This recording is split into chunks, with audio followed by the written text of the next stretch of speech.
Hi, Nancy.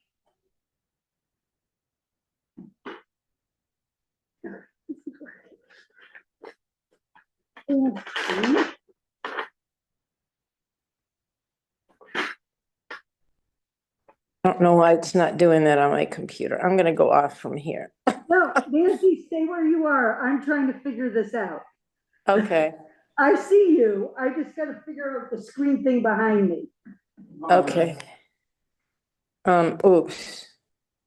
But I don't know how to, I've never used this on my Hole in the phone. bagel? Yeah. Yeah. Today's will be rabbi. Yes, it'll be the rabbi. Okay, thank you. I'm just trying to remember how to get the screen to go on. This is the part that when we learned how to do this, it was me and Marcia. She does better at this part. I do better at other parts of this. So hold on. I couldn't do it at all. Can you hear me? See, I don't know how to work this on Zoom. Yeah, like no, I can hear microphone you. or on my No, phone, but I'm gonna, when you tell me I can leave, I'd rather do it on my computer. Oh, it's connecting now. Okay, I'm gonna turn this one on.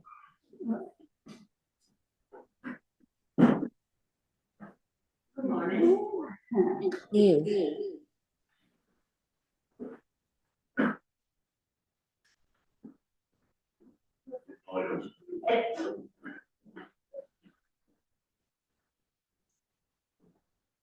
Okay, I'm excited. All right, now I'm on my computer. I'm happy. And I got the screen on in the building. I'm like so excited. Oh, good. Followed my directions. That's great, Stacy. We're in Florida. So yeah, I know. You're in like Sarasota, right? yeah. Oh my God. That's right. I talked to you about it. Oh, it's so beautiful down here. How did I know? My aunt said it was really, I talked to her yesterday. She's in Bradenton. And Yeah. she said it was absolutely beautiful. We love where we're staying. We have the nicest house. Are you you're in Sarasota? Yeah. Right? We're near the Ringling Museum, near the bay. Oh my gosh, that is so nice there. I know. It's really nice. It's very, very nice. Oh, I'm glad you're having good weather. It is supposed to be really nice down there, I think, all week. Yeah. Good. How was your trip down? How did It worked. Everything worked out fine. I just took all the help I could get. That is exactly that's it. what, more than usual. Like if Mhm. Ron had to go to the bathroom, I asked for wheelchair help to do it. We got help from the second we got out of the car at the airport, things I haven't had before, and it really helped. Yeah, like I said, when my friend traveled with her husband with Huntington's, she ended up actually getting help from people in the airport, just other passengers. She said it just felt like other people were helping me because she was, Yeah. she was like, I didn't know what to do. And then all of a sudden, there were people who were helping me. And I said, Yeah. well, that's what you need. Yeah, because usually well, if my daughter was taking me to the airport, she would have helped, but she wasn't available. And I had to get him, the walker, and two suitcases and my backpack to the desk and ask for a wheelchair. But this guy was outside and he was I guess like a red cap. He went and got a wheelchair, wheeled Ron. He took my suitcases and I just pushed the walker right to the Oh, desk. yeah. And then he took us right to the plane. So that, oh my gosh, I started out so much better than usual. Oh, that's good. That's good. So, And then, yeah, and I was telling my aunt, and because she's the one who used the car service. yeah, from Tampa. And so the car service is this woman who I think this is her business now. Her and her So husband. do you know how much it cost her? I don't know, because she kept saying it was expensive, and I have no idea what that meant. But her flight was inexpensive. Yeah. So her flight, but what she said was it didn't matter because she Yeah. left here at like 11:45, was home in Bradenton, I think by 4, That's with great. a nonstop flight to Tampa. And she goes, I said, well, you have to determine, was it worth it to you? And she said, it was so worth it. Yeah, I would do that. I actually would do that too. Yeah, I said, I learned years ago when I traveled for business, and one of my travel companions said, you have to determine what is something worth to you. And if it's worth to have somebody help us with our suitcases and our briefcases in the hotel, is it worth this? What is it worth to you? And I said, and she goes, when you determine that, then you know you're doing what you need to do. And I said, you're right. Because Yeah, I it's agree. worth it for me to pay somebody to carry my stuff if I've been walking all day in a carbon foods type of thing. So, yeah. Never let the cook see. Well, I'm glad you got there. Yeah, me too. I'm gonna have to mute because we have a resident peacock squawking outside. And I'm gonna make sure we get on, because Wednesday night is the spiritual. Yeah, and I want to be there for that. So. Right, so I know that you want to be there, so I'll make sure, now that I got us on during the day, I should be able to do it Wednesday night. Great. That's great, Stacy.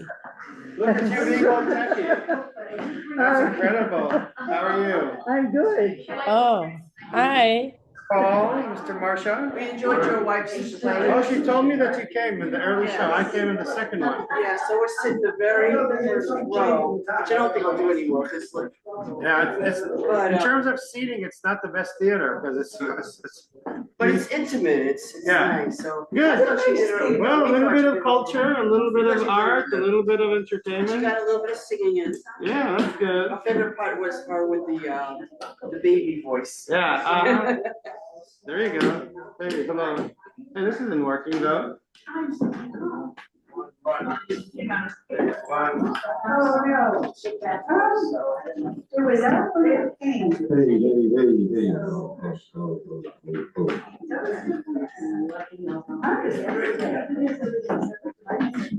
The bowl of the Bagel.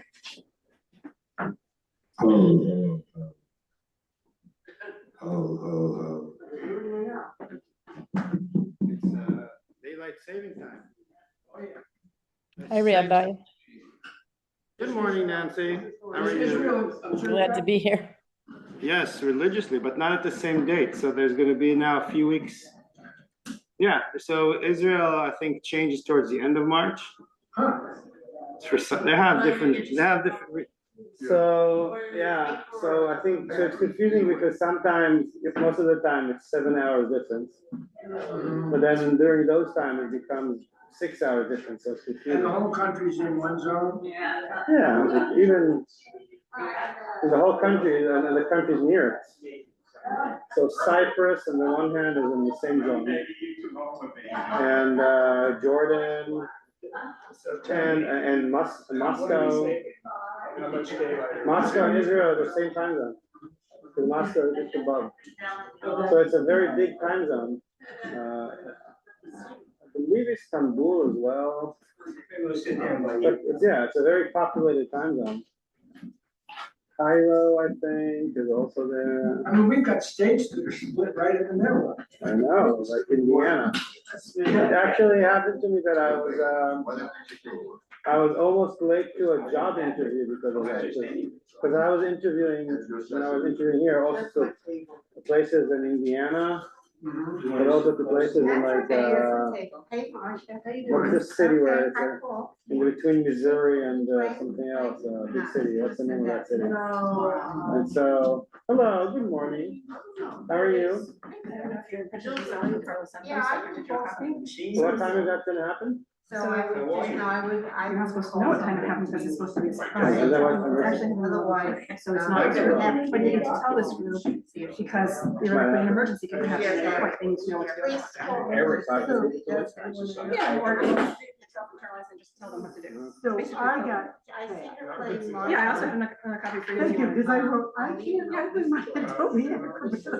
So the whole point of the drill, first thing, 2 points, one is to get people used to the fact that if they ever have an actual emergency, they need to know what to do. The other part of the drill though is for today, when you go to close the doors, if you feel like, oh, I don't know how to lock it. So that's what we need to like get back to the security. Or I see that, I don't see anything, we had things that block the windows. I don't see them in here anymore. Maybe they fell off and facilities are signed, but who knows? So that's the kind of, that's what we need to know, that every space Okay, has at least the potential to lock down. okay, so basically we're still skinny in our space. You are. Leave the You building. are. supposed to have a long days Yes, every day. storage. You have one label. Yeah, and I mean, for today, Where I'm gonna be is for the Google Group. coverage array. And I'll be. So for you, when you're locking down with the kids, you should actually have them properly locked down, which means you're not talking, you're not teaching. If you're, are you doing your involved with Beyond Bagel? If you want to decide that you're going to treat today more like a shelter in place where you're going to continue with your activities, that's okay. But the important thing is to tell people, if this really gets lockdown, phones need to be silenced, you need to stop chatting, you know. Okay. You're on, yeah. Tour study. All right, was somebody gonna come down here, or was somebody we're gonna? So this is why you need to, so I guess that's a good point, is that you would normally have a walkie-talkie, which I guess I'll have to go pick up and run to you. We have to have a walkie-talkie because that's how it's announced. I'm gonna make. So I'm feeling the heat. for today, I'll go see if I can find a spare one. Okay. But in general, since that 11 o'clock slot is inhabited by different groups, each time we need someone who's responsible for that. That's how we did. Yeah, I mean, and I can tell you, we've done this at work. And they have Our stuff comes up, several you know, days. cell phones. It comes up on the- Here's Boston. Downtown Rochester, they stay overnight. Oh, I know, it's totally. And they have. Oh, right. I'm sorry. Thank you. Okay. And they're both are enrolled, he's a senior and the other one's a freshman. So they both enroll in this. Oh, we got Zoom at the same time. Yeah, I just couldn't open it One of up, 20 which different colleges. was something was wrong with my Adobe yesterday. From schools in the next 2 My years. oldest grandson. Is when they'll have, And he's already been accepted to but a he's number been accepted to for rolling. already, North Carolina, He's gonna wait. which was one of Chapel Hill. So, Yeah, but so. beyond. Okay, so far, Yeah. one of his favorites was the University of North Carolina, Chapel Hill, Okay. and he was accepted there. Texas, So he's very happy about that. which is a lot more expensive. Well, actually, his favorite was. He's only He's still one. waiting to get back from there. But he was accepted by the University. So everything in Georgia. Hey, so these are all in the range of our. Then he was accepted by good schools, but Case West. I saw you last job. Right?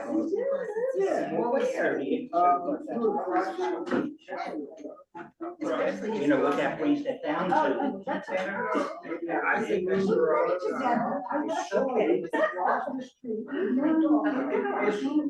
But that brings it down to the same price. So they're very smart. They know as an out of state or two. You're still waiting. This month. Thank you, now I feel like a pro. Yeah, at the end of the day, you just go back to the resource. No, I would sell it for $1.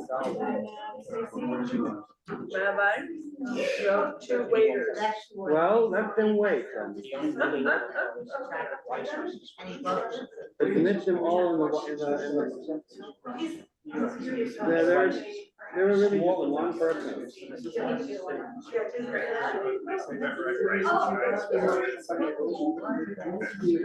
Underneath here. I'd like to see.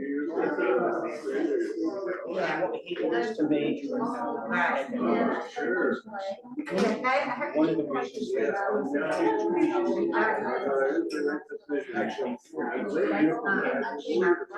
Right on the edge of the city, surrounded by right across the street. Synagogue. It's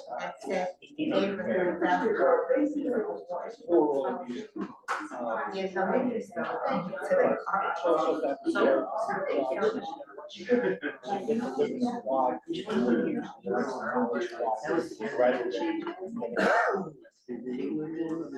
Oh, right, I forgot, he, we've got, he's working with us, so we've got some like instructors. It's a mid-size. Yeah. So she likes that better. Or no.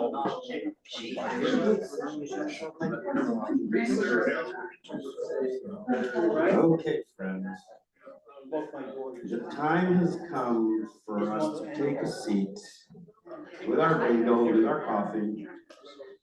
Which reminded me that I wanted to make coffee for myself, so just a minute. We'll start in just a minute.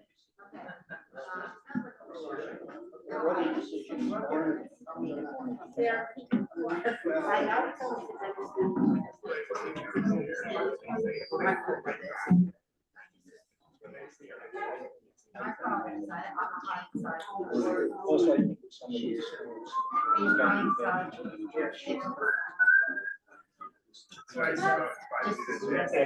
No, we have to.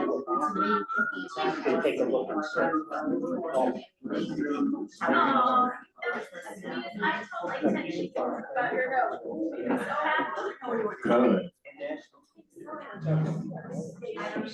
All right, now it's for real. Good morning, everyone. Welcome once again to Hole of the Bagel. My name is Rabbi Or Zohar. After a short winter break, we're resuming our sessions for this wonderful circle of people. And I'm glad to see everyone here who came in person and the ones who are online as well. So a few things kind of to get us started. One is that sometime today, there is going to be a lockdown drill. So we're trying to be prepared for all sorts of scenarios, which hopefully and most likely are never going to happen. A lot of those scenarios are less likely to happen by someone than someone getting hit by a truck twice. Really they are. So not to be too alarmed, but yet to be prepared. So when you will hear your instructor or your facilitator here tell you that it could happen during this session, it could happen during the next session, you will have a choice, fight or flight. Right? What's the first thing that you want to do? What's the first possibility for us to do? What's the first option? Run or walk outside of the building. For example, right here, where's the nearest exit door? Correct. It's actually very close. You have a high chance of survival because you can evacuate yourself to the park and keep walking as if nothing happened, right? So there's over there. There's a door. Obviously, the social has an emergency door. Obviously, well, there's the door, right? If it's the kitchen is a place that you can go to, right? If you are unable for some reason to evacuate, what would you do? Find a weapon of opportunity and hide. Well, the weapon thing we can discuss as well, right? So, but take it from you. You're a former person in the military. We should be listening to you. We're all counting on you, by the way. If everything happens, you're the one, right? So yes, but so first of all, hide, right? So if you can secure yourself in a classroom, if you can lock the door, if you can use heavy objects to kind of like block the door, if you can do the same thing to the windows, right? Even now with your eyes, you can try to identify what in this room you might want to put by a window, by a door to block it. And where would you want to situate yourself inside that room as you're hiding? In the corner. Somewhere, right, somewhere that is not across from a door, for example, if possible, depending on the room. It's not across from a window, from a door. And yes, you can identify an object that could be used as a weapon, right? In case the threat is such that there's a person that wants to harm, right? If that is a scenario running in our heads, it could be other scenarios for which you want to evacuate, such as a fire, in which a weapon will not help you. right? So you have to know which one is, that's actually, by the way, more likely, statistically. A fire is much more likely than an attacker, right? So these things we're not drilling because we are thinking that they're likely to happen. We're thinking that they're extremely unlikely to happen. Nonetheless, if should they, God forbid, ever happen, we want to be as prepared as we can, right? You can always take a bagel and throw it at them. Throw it in their eyes, right? There is a knife inside the cream cheese that could be useful, right? Okay, so that's one thing. So sometime throughout today, I don't know if it's going to happen during this session or the next. You will, like the entire school, you will be asked to participate in the drill, and I just want you to be prepared, kind of plan what you're going to do. If you want to identify yourself walking to the exit, or if you want to practice hiding in the corner and closing the door, just kind of like know what your plan is. All right. All right. Yes. Another thing is that I just want to tell you that we have a very exciting continuation of our spring semester. We're basically now in early March. We're going to be going all the way to mid-May. Is there more people trying to? What are they saying? Everyone has a question. Oh. And they're not seeing it. They're not seeing me? Oh, because the computer is blocking the camera, right? Are you able to see me now? Are you able to see me now, Zoom people? No.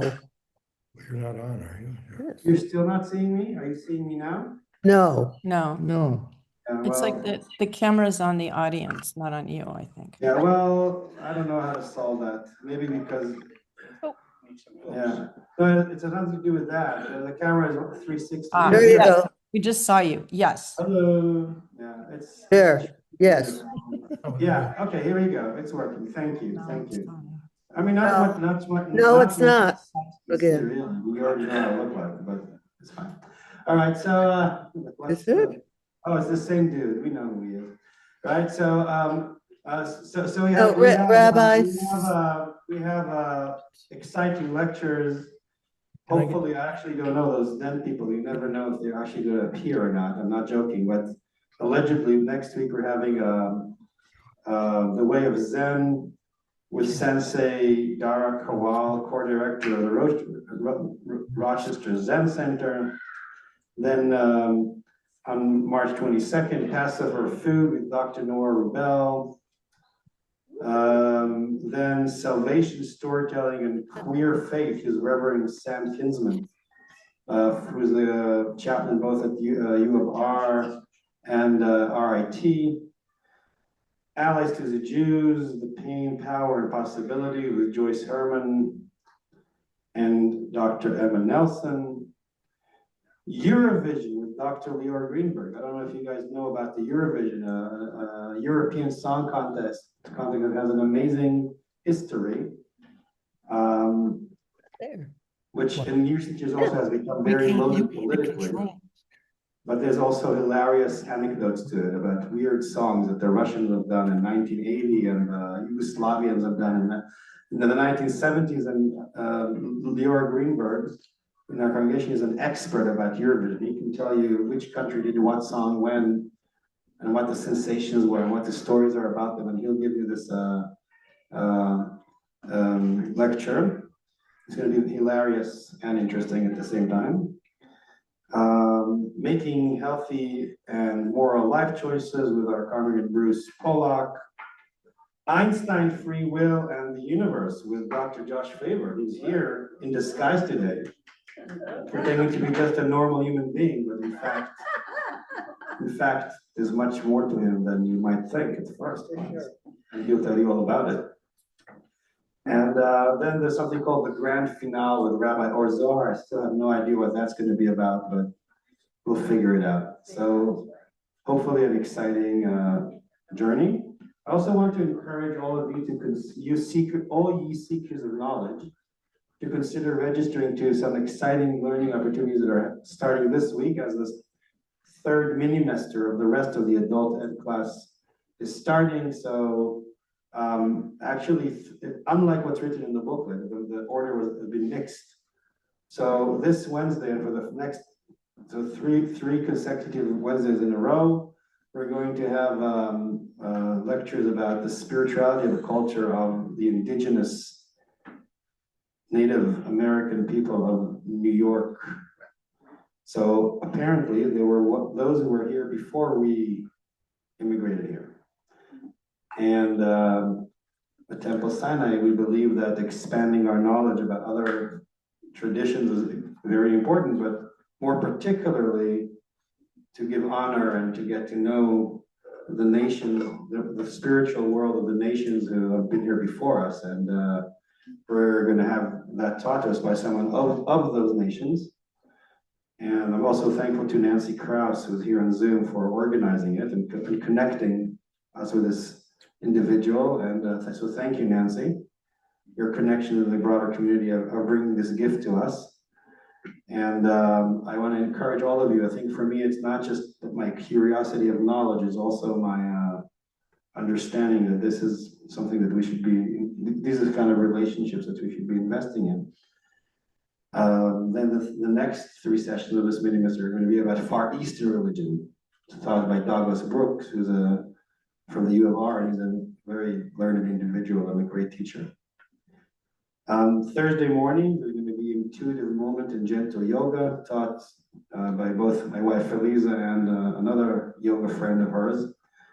And then I'll be teaching, offering together with Rabbi Alan Katz, interchangeably, depending on the date, a Talmud class. So the idea of this Talmud class is to take Talmudic discussions and relate them to today's questions, also things that are relevant to us today. So that'll be hopefully an interesting journey between past and future, and how can ancient texts help us think about complicated things that are happening in our country, in the world. What time does that start? So the intuitive movement and gentle yoga is 9:30 to 10:30. And then 10:30-ish to 12:15 is the Talmud class. 10:45. To 10:45, right? So you see, you know better than me, right? So yes, so there's really all these great opportunities. Also, today after Hall of the Bagel, we are Keith. Everything okay? Yeah, just all right. Hi. So today after Hall of the Bagel, the up and coming star, the up and coming head of chair of the adult ed committee, who's Stacy right here. She's not just a techie here organizing the Zoom. She's also the head of the chair of the I was the chair of the department, chair of the committee. We'll be talking to you about opportunities, what kind of things you'd like to be learning about after the bagel for next year. So that will be a brainstorming, and that's your opportunity to influence the curriculum. So for next year, when we have the after the bagel ones once a month, and the adult ed is going to be in charge of. If you say, I want to know about aliens, we're going to find you an alien to come and teach you. Or Stacy is going to find you, not me. That's good. Right, so you can think what you want to know about, and then that'll be the discussion. And who knows, maybe the drill will be during that time. We don't know. Maybe it'll be now, maybe it'll be then. Keep you on your toes, all right? So lots of opportunities. Please register to all those via the website, okay? All right. So the title of the lecture today is called The Cloud of Unknowing. Right? And that's kind of like your situation now, because you do not know what the lecture is about, right? So right now you're in the cloud of unknowing. I may be a little bit more in the know, possibly, we'll see, right? Because I've had a chance to prepare it.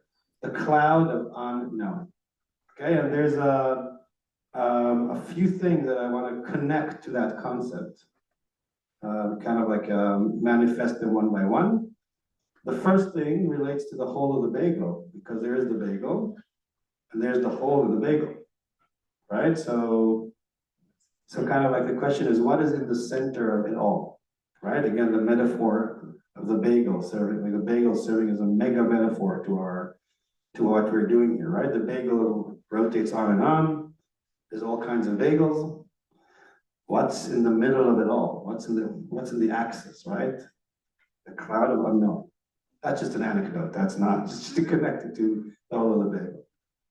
The second thing I would like to connect it to, and I'm just going to tell you the different chapters, is that there's actually a book called The Cloud of Unknowing.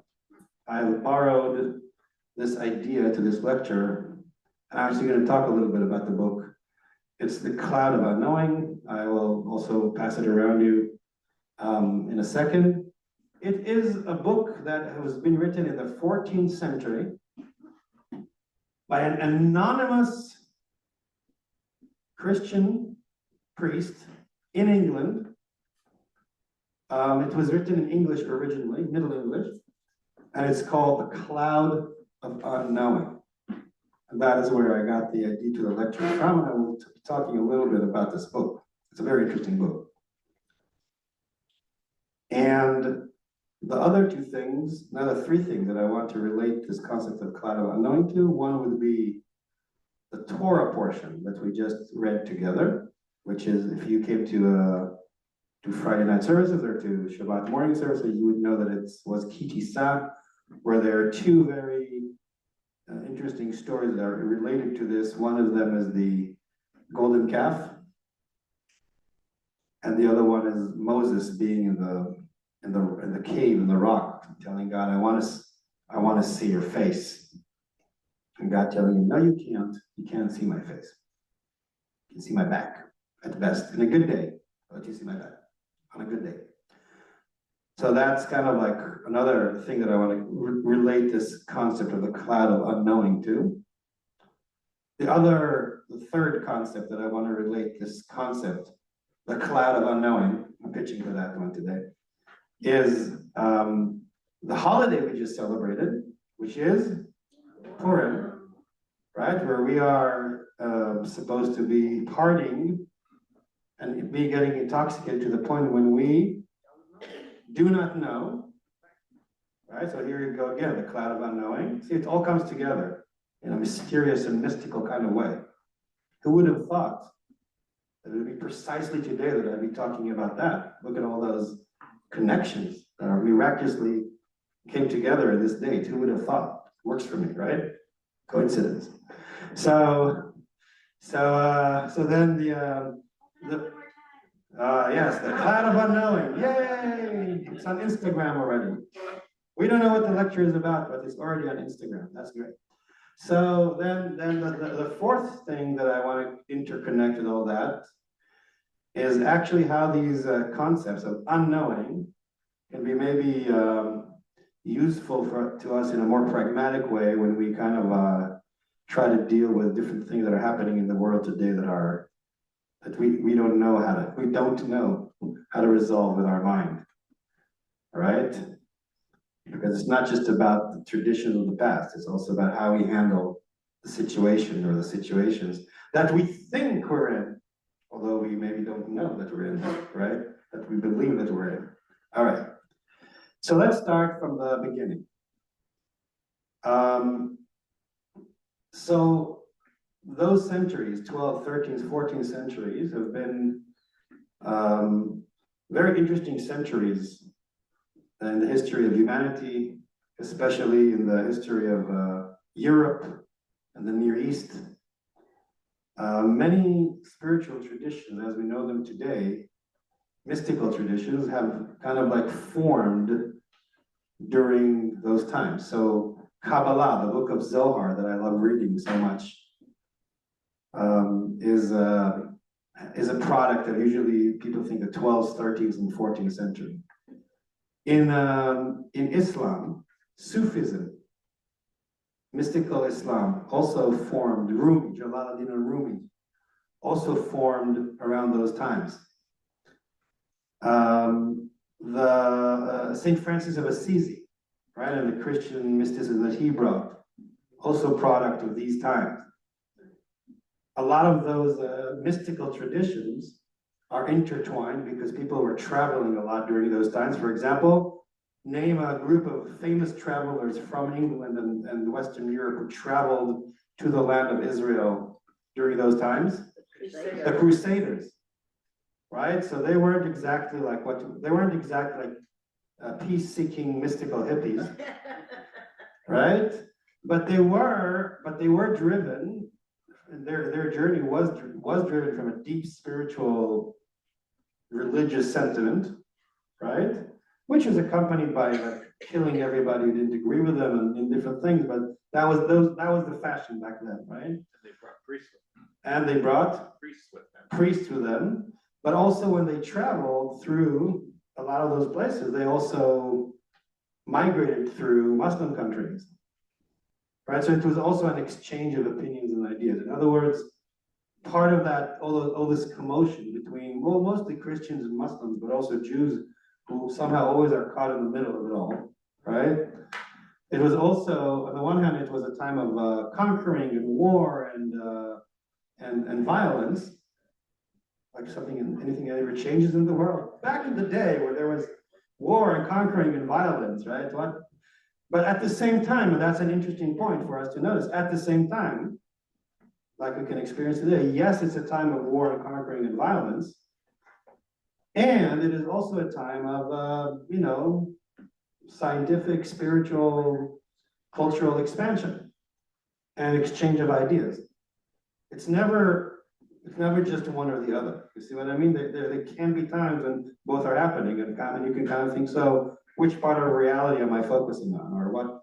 Yes, maybe I'd like it to be war and peace. Maybe that's not possible. At least I can learn something from a Muslim friend. You know what I mean? Or enrich myself in a certain way. Or so there's this and there's that, and it's interesting to see.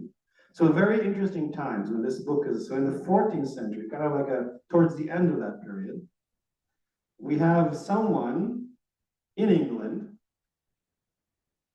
and nobody knows who he is, well, he or she, because we don't know, right? We assume it's a he, we don't know. According to the book, it's a he, but we don't know who it is or who they are. What we do know is that he was probably a priest, a Carthusian priest. I don't know exactly a lot about those, but that's what the research says. A group of people who were practicing solitary monastic lives, when they kind of like isolated from society and contemplated about God for a long time. And this book was written as a guide from an older elderly priest to a younger one who was being initiated into this kind of like a mystical Christian or semi-Christian practice of knowing God. Okay, so the point of this book is it's a practical guide. Again, in the monastery, from an older priest to a younger one, teaching him how to get to know God. And interestingly enough, although it is a Christian setting and Christ is mentioned in the book, it is not central to the practice. Yes, they say yes, Christ is salvation is through Jesus, something like that, but that's mentioned like a couple of times. And it's really not central at all to actually what they were talking about. It's like almost like, yeah, we're Christian, so we'll say, but it's not, the focus is somewhere else, right? By the way, that I find that to be the situation in many of the churches who are our closest allies here, that somehow they're Christian, but when you go there, you don't see that Jesus in itself plays a huge role. Yes, they're Christian, but that may not necessarily be that. There are the churches that it's all about Jesus, right? It's a spectrum. So yeah. For sure, the Unitarian Universalists are, to the point that one might ask, are they even Christian? Not depending who you ask amongst them, right? But there are also others that I've visited here in town, and I realize that they're not extremely about that. It's underplayed a little bit. And others, it's more prominent. So maybe they're just polite when I come and they don't talk about it. That's also a possibility. Yeah, no, well, they just don't, like, they choose the Psalms, not the gospel, right? Something like that. All right, so which I also appreciate, which I also appreciate. So, yes. So, what is, in a nutshell, what is the doctrine or the that's not a doctrine, it's the wrong word. What is the practice? It's not a dogma. It's a practical guide into how to reach God in this life. What they're saying is that God cannot be known. Maybe that rings a bell to you if you know a little bit about Jewish thought.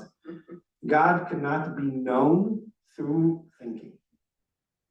Thoughts, concepts, language, rational thinking, all that stuff that's really great and amazing, if you're like in RRT and you're a scientist, you need all that.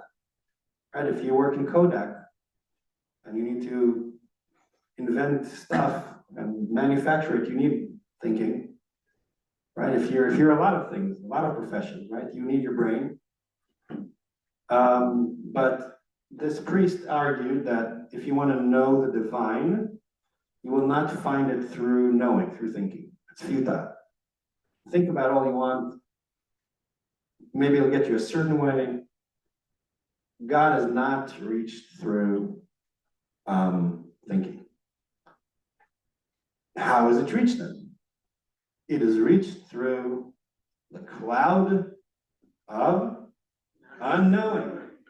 The cloud of unknowing. And actually, there's a slightly more complicated model that is portrayed in the book.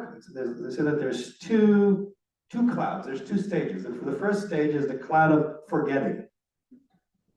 If you want to know the divine, you have to kind of like temporarily suspend what you know. Suspend your thoughts, your memories, your feelings, your inclinations, your whatever it is that you're usually busy about.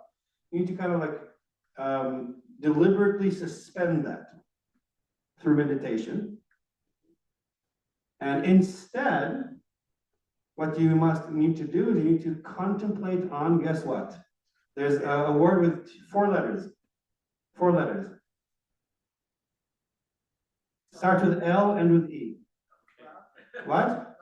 Yes. Surprise, right? Concentrate on love. Contemplate on love until you enter what is called the cloud of unknowing, a sphere where your consciousness, one's consciousness, kind of like transforms from the regular human consciousness in which one is busy all the time into a place where eventually through contemplation, meditation on love, you will be transformed and meet the divine in your heart, in your mind. And that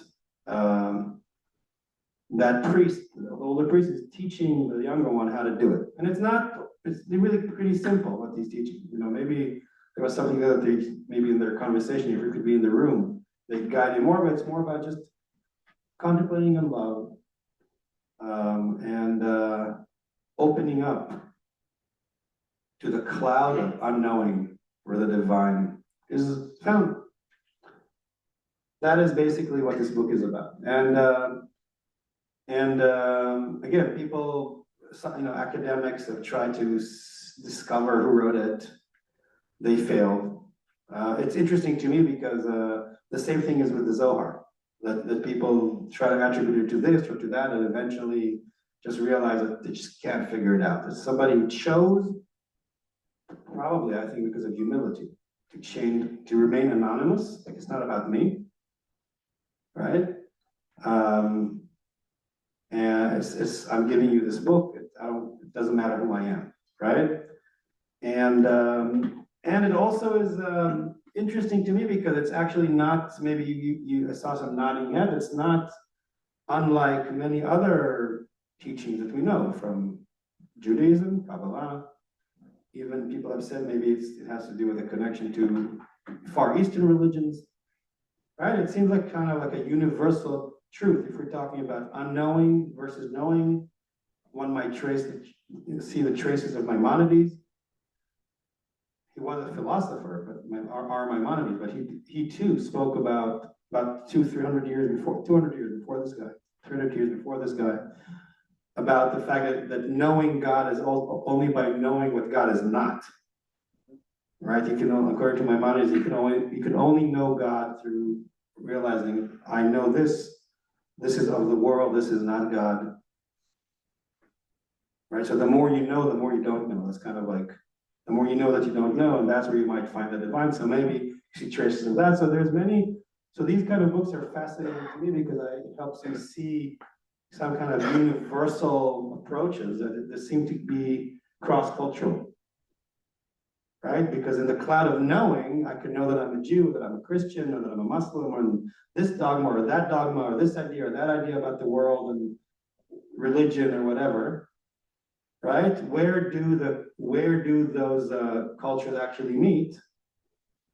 In the mystical tradition that actually deconstruct them, right? Deconstruct the tradition, the religion, the dogmas, and one is drawn to the place of pure love, which is nonverbal, is non-conceptual, right? That is where actually those are met. This is where you draw those interesting connections between them. And so that's about this book. I mean, I can talk more about it, but I also want to relate it to the other things that I was talking about, and then maybe open it for questions and discussions. If you want, this book is not. You can read the book. It's called. Apparently there's something called Penguin Classics. So if you know about that, yeah, you can. If you have Amazon or something, you can order the book. You can read it. It's not. I have it in here in my library and my office. So it's not a book that you cannot read. It's just What's the name of the book again? The Cloud. Well, 1, 2, 3. The Cloud of Unknowing. Now you know. Right? So, and I want to say that now I want to talk to you related a little bit to our Jewish sources, if I may. And what I said, the weekly portion and the and Purim. Okay? So this metaphor, the cloud of unknowing, I think is actually a biblical one. Right? Because who is the prophet who went into the mist on top of the mountain to speak to God? Moses. Right? And we spoke about this, and if you were here on Friday or Saturday, I apologize if it's a bit of a repetition, but I want to tie the knots and bring it together. That Mount Sinai, like Temple Sinai, right? Sometimes it's seen as a metaphor to human existence. Every person is a Mount Sinai, right? Because who's at the bottom of the mountain? Who stayed at the bottom of the mountain when Moses went up? Everybody else. So imagine the camp, according to the tradition, 600,000 people with their tents and families and cattle and manna and I don't know what, right? Busy, bustling, everyday life, right? That is kind of like the bottom of the mountain. And as you go higher and higher up the mountain, right, there's less and less people who can climb it, and until only Moses can kind of like go into the top, which is in the mist, is in the cloud, right? So that place, which is on top of the mountain, in the cloud of unknowing, right, is where the divine encounter takes place. In parentheses, this was not God's original plan, right? Because God, such a naive God is, right? God had high hopes for the people, right? What was the original plan when the 10 Commandments were spoken? What was the original plan? Was it meant just for one person to go over to the cloud or to hear God directly? Who heard God when the 10 Commandments were given? Moses. No. And when the 10 Commandments were given in the book of Exodus, a few parashot before, who heard the voice? It's the nation of priests. The nation of priests who are people. Who heard it? Is anyone who didn't hear it? Is there anyone who didn't hear it? Who was there? Everybody heard it. Okay? The original plan of God was to take those people out of Egypt, gather them around Mount Sinai, and that everyone will hear God directly. Right? You saw the movie, right? I am the Lord here, right? You heard it, right? The idea was, it was kind of like a democratic, egalitarian idea of revelation, right? Which wasn't supposed to have any messengers or intermediate prophets or son of God or any kind of intermediate between God and the people. God had high hopes for us. God thought that after all those miracles and the 10 plagues, is also a preparatory for, I'm starting to understand, we're starting to prepare ourselves for Passover as we speak here. It's around the corner in less than a month, right? God's hope was that these nations of slaves will be freed, see all these miracles, cross the Red Sea, manna will come from heaven, people will be so convinced, right? And then God spoke and everybody heard it, which is why it's considered the greatest miracle of all time, because right, the crossing of the sea and then the 10 Commandments, because everybody experienced it, not just one person telling you, like in, what do you call it, Tora Bora, Bil Kamora, what do you call this place here? Hill Kamora, right in Palmyra, where one person received the golden tablets and had to tell everyone else about it, and everybody else had to believe that person, right? Or the same with when angel Gabriel appeared in front of Muhammad, the prophet, may he rest in peace, right? And everybody else. In other words, the difference is that in Mount Sinai, everybody heard God, and everybody couldn't stand it, and they ran away, and they said, Moses, you deal with this thing. We can't deal with it. It's too much for us. This would happen. So, if you wish, there is a divine that wants to be revealed, and there is the human that is not capable to be in direct contact with it, and therefore mediators are invented. Oh, Moses, you go up into the mountain, you go into the Cloud of Unknowing, talk to that thing, come back, tell us. Tell us what it wants from me, what it wants from us, right? So we basically have just a second, we have this tradition, right? Explain to us that there's two, so the bottom of the mountain and the top of the mountain, according to the top of the mountain, wants to be in direct contact with all of us all the time. And it's the bottom of the mountain that isn't ready, who is afraid even, who runs away and says, we can't deal with it, we need mediators, and then established religions are invented, etc., etc., etc. But it was not God's original plan, right? According to God's plan, everybody is capable of going into the cloud of unknowing and knowing by not knowing, right? So that's kind of like an inherent tension that exists within a human being and within societies as well. Yes? When is this historically? What? Moses goes up on Sinai, right? Well, I don't know that historically is the right word to describe it, because I don't know that the Bible is necessarily a historic book. Right, but like that book was from the 14th century. Yeah. About the mystics. So Moses so we don't know, but so we think that the Exodus according to the Bible happened, about 3,500 years ago, something like this? 1000 BC, yeah. Yeah? And that, so it's 4,000, a little more than 3,000 years ago. And again, we don't know that it ever happened, right? In the sense that things happen historically. We will know that it happened if we found archaeological or artifacts or historical, whatever. This is a different lecture. What we do know is that there were, archaeologically, historically speaking, that there were Hebrew foreign workers, speaking of Hayas here. I'm even connecting it to Hayas Shabbat. We had everything comes together. It's like a prophetic moment. We go to the top of the glass window here. So the Egyptian Empire, the outskirts of the empire were in the Sinai Peninsula and in Canaan. Canaan was actually part of the empire, right? And the Hebrews, right, they were kind of like these tribes at the outskirts of the empire, right? And there were Egyptian mines in the Sinai. They were mining copper and turquoise and different things that they were mining there. And guess who didn't want to do the dirty work? the Egyptians. So there would be foreign workers, immigrants, well, not even immigrants, they just lived, it was just like Texas and Mexico, it's like where the two places meet, right? If you want to like cut and paste. So there would be these foreign workers, immigrant, whatever workers, working in the mines in the Sinai for the Egyptians. So this story about and if you read the Bible, you kind of see that they weren't exactly slaves, they were kind of like working for the Egyptians, right?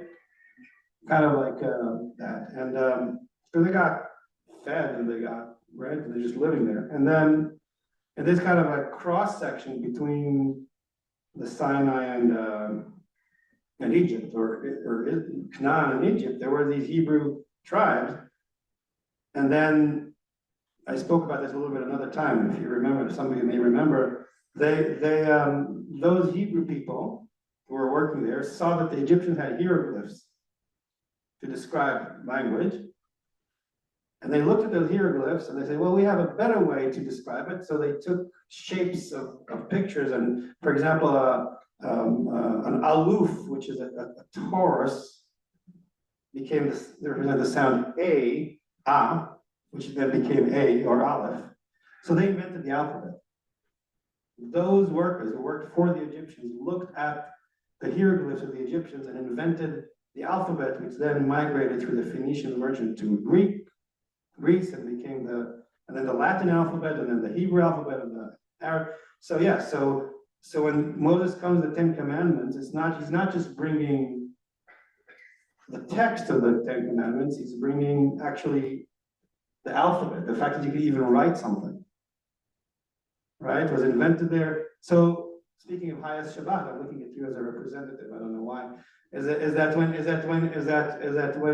you have a mixture of cultures, it's actually sometimes the migrant workers who look at the dominant culture, the Egyptians, and invent something which is actually promoting humanity to the next step. The invention of the alphabet is like the invention of AI. It's something that lets humanity be more articulate and write things in a much better way, and organize thought and organize commerce and because you could write things, right?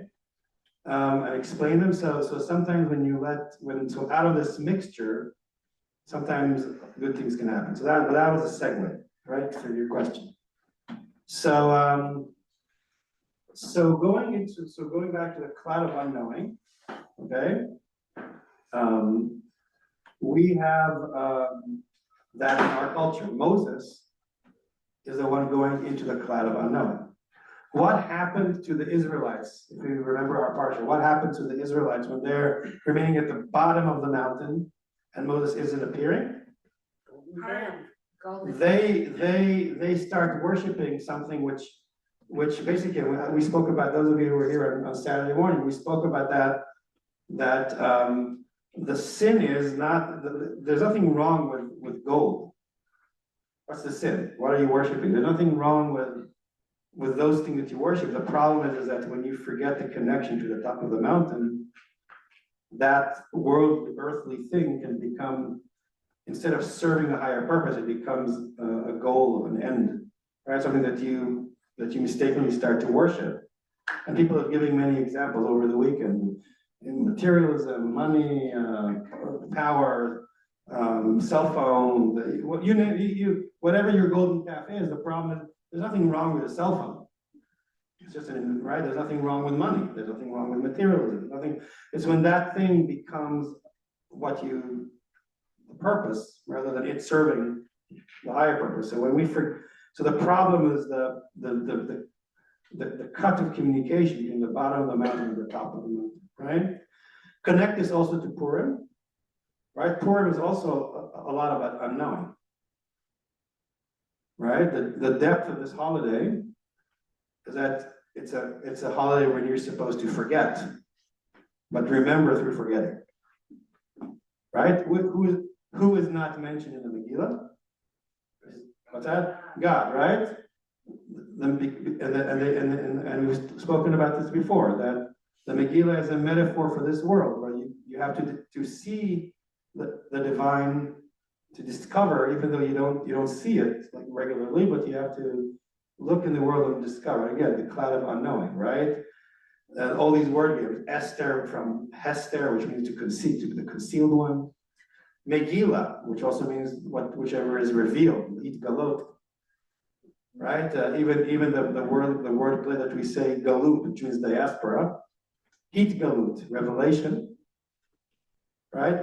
People who spoke, oh yeah, the Jews have been dispersed amongst the nations in the galut, but that's where you don't see God, you will discover that it's actually everywhere, right? So the positive thinking about the diaspora, right? We are dispersed in order to reveal the beauty of God everywhere. So this paradox, we are supposed to drink to the place that we don't know, and then to know something which is not in a regular way of knowing, okay? Again, through the contemplation of the thing that you don't know, that you discover maybe a deeper truth. And finally, and then I would like to open it for discussion, how to apply this kind of spiritual, mystical tradition that, as we saw, they're in Christianity, they're in Judaism, they're in other religions, they're in Islam, Sufism, other religions, Buddhism, Hinduism. How do you bring this kind of spiritual contemplation into today's world? All right, and I find it myself very useful. First of all, because on the level that, again, this is where cultures and religions can meet, right? On the political realm, in the battlefield, you can see that nations would be fighting, and sometimes they use religion as an excuse for that. I actually don't think that the religion in itself is the cause. I think that people exploit religion in order to explain why they have to hate somebody else, because they're, so religion is just like everything else we mentioned, like, money, found.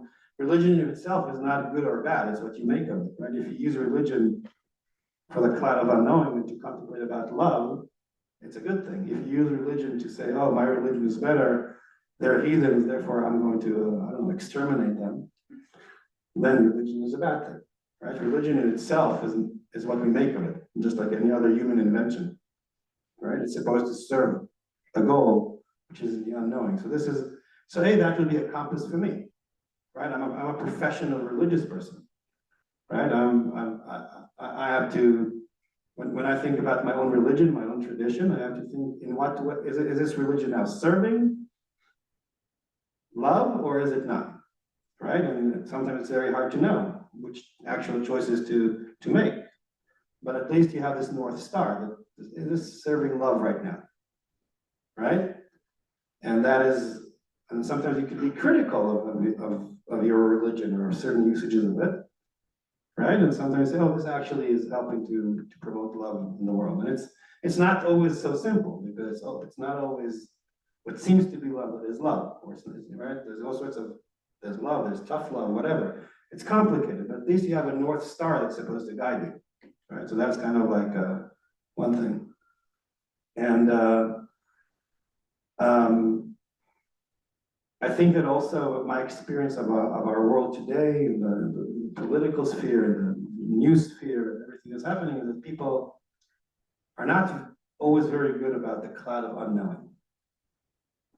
Right? There's a lot of opinions, there's a lot of I'm right, you're wrong, a lot of absolutes. Right? A lot of we're in the right, they're in the wrong, kind of like very kind of like aggressive debates, right? That seem to be very, very absolute. There's the good guys, there's the bad guys. Usually we're the good guys and they're the bad guys, right? Always, and I find that this kind of spirituality also allows us to have less exclamation points and more question marks. Right, because the cloud of unknowing assumes that the highest truth, God's love, is not in an idea or a concept or a conviction. Right, that the highest truth is actually cannot be described in words, and therefore my conviction, my opinion, right? It maybe is, I'm not saying to ignore it, again, there's nothing wrong with having opinions and convictions, and you need them, right? And you can make choices, and it's fine. But, you know, just like the exclamation point is like kind of like this, and the question mark is a little more rounded, right? When we understand that it's actually the cloud of unknowing that we find the divine, is maybe we can allow ourselves to be a little more softer, a little more rounded, putting a question mark at the end of the sentence when we talk to somebody else, rather than coming with our gung-ho convictions, right? And I think that, to me, this is where spirituality and society meets, because I am trying to be truly a pluralist, right? And to me, pluralism is not a compromise, right? Pluralism and the idea that, you know, that pluralism means that, you know, nobody has God's truth in its entirety. And I try to humble myself. Somebody brought humility as an important thing in our Saturday morning discussion. I actually believe that I do not hold the entire truth. My opinion, my conviction, my dogma, my religion, my political stances, right there, I believe what I believe and I think what I think because of my background, because of where I came from, because of what I was taught, because of my brain, because of my education, because of genetics, because of, you know, what my friends told me, etc. But it's never going to be the entire truth, and I'm actually enriched by the fact that there are others who have a very different story, and they see the world very differently than me. And it's not, and so, right? So then again, we will meet, and this love will be met from our differences, not just from our commonality. All right, so the difference can be seen as something that I'm threatened by, or it can be seen as something that I actually am enriched by, because I can recognize this person has a different conviction. What can I learn from this new angle? What can I learn from it? We meet in the cloud of unknowing. And for me, this is where spiritual work and kind of like a social action work kind of meet. Right? It's kind of like where those things meet. And we have to nurture both and integrate them. So that's kind of like my, that's how I try to connect the dots between this cloud of unknowing, Bowl of the Bagel, Purim, our prickly portion of last week, and today's world. So now I'm happy to open it for discussion. Well, yes, let's start here. Just to ground this in like sort of everyday monotonous life, I was struggling the other day because I work in a union. I work in a union, and my experience working with this union, I'm just connecting this anecdotally to a work experience I had the other day, and it seems to really match up. I was struggling with the fact that I work in a union, and working in this union has been fascinating because it's the first time in a long time that I'm actually wrangling with real people who have totally different life experience and politics and viewpoints than I do, instead of it being a hypothetical, or like, you know, the people out there or strangers who I drive by and see signage, but I don't have any connection with. And the other day I brought hamantaschen to work, because every time it's a Jewish holiday, I bring something because I know I'm like the other. And the response every time throws me off, even though it's been a few times now. So I brought hamantaschen. Apparently I didn't bring them last year because the 5 people I were working with all were very perplexed. What is this that you speak of? They had never heard of Purim. They had never heard of hamantaschen. One of them didn't realize I was Jewish, even though I thought I brought that up almost to a point where it was like maybe not, what's the right word? Appropriate at the workplace. I feel like I'm constantly talking about the fact that I'm Jewish. And I'm trying to do something with those moments at work. And so I just thank you, because, you know, it's kind of reminding me how to frame it as like an opportunity, and, you know, also just to feel the humility of not taking for granted that people understand at whatever level they might understand, even though the last few years we realized how little people understand. And so I'm just connecting this with today's topic. Thank you. Thank you for sharing that. Yeah, we'll just go around the room in this direction, okay? My question is interesting. Isn't it Jews chosen people by God? Yeah, well, I'm trying to, well, how does it relate? So the question of the chosen, well, I'll answer you the way that your question mirrors to me what the topic is about. The question of chosen can be understood as a opposite to this idea of religious pluralism, right? Because the idea of chosenness would imply that there's a hierarchy, right? That some are, you know, just like in 1984, you know, some we're all equal, but some are more equal than others, right? That there's something inherent to Jews, whether genetically or spiritually, that makes us chosen and above other nations, and right, and to be honest, there are streams of Judaism, or streams of thought of Judaism that have interpreted us being the chosen people in that way. But to me personally, I struggle with it because it contradicts my basic conviction that all humans are created in God's image, that the cloud of unknowing, that the top of the mountain is equal to, is equally accessible to any human being, and also to my experience of almost half a century of walking on this planet and seeing that there's wisdom and beauty and depth and spirituality in a lot of people who are not Jewish at all.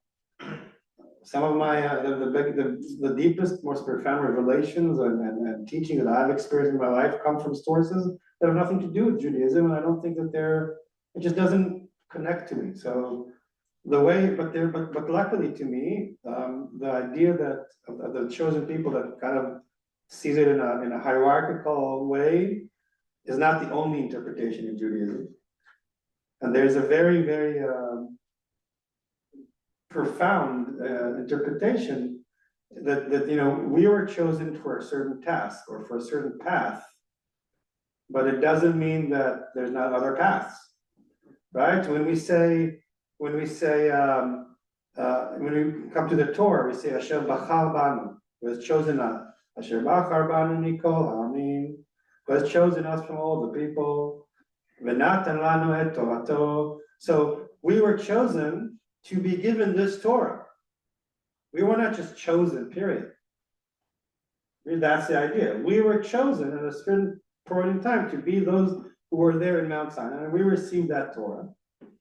And we were chosen to be the ones, or we, according to some fairy tale, we chose it, right? So whether God chose us or we chose it, we are the ones who happened to be the ones who received that Torah, received that spiritual path. But other nations maybe gather on other mountains and got other Torahs, right? So the idea of the chosen people doesn't necessarily have to mean hierarchy. It can mean there are distinct spiritual paths. There are distinct cultures in the world. It's not just all one big soup.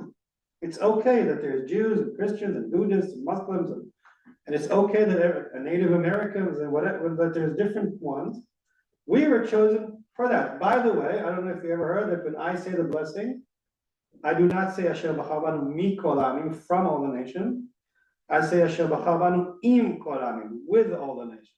Now nobody knows because nobody here even listens to the Hebrew.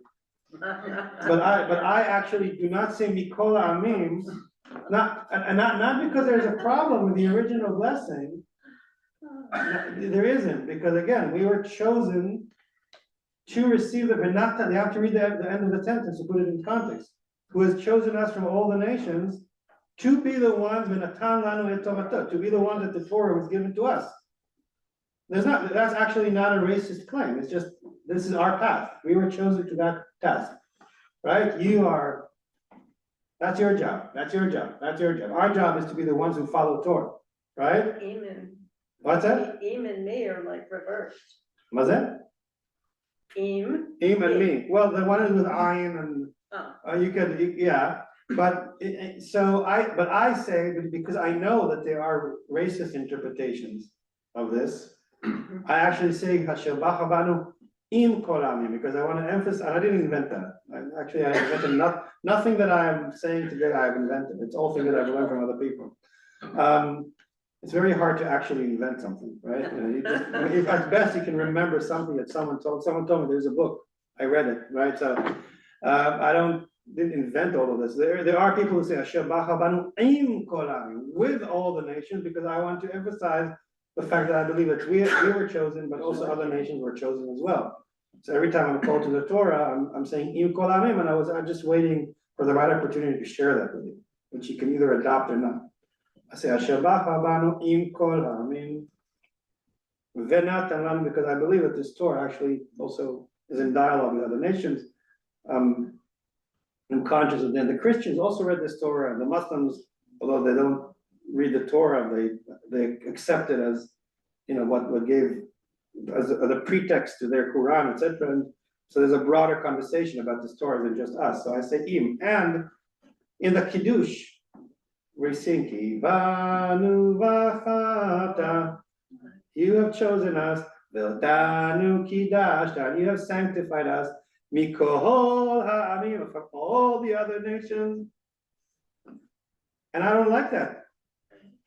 I don't like that, especially in the well, I like it, but I don't like it. In other words, again, I understand that there's an interpretation of it that's not racist, but I also think that not everybody gets it.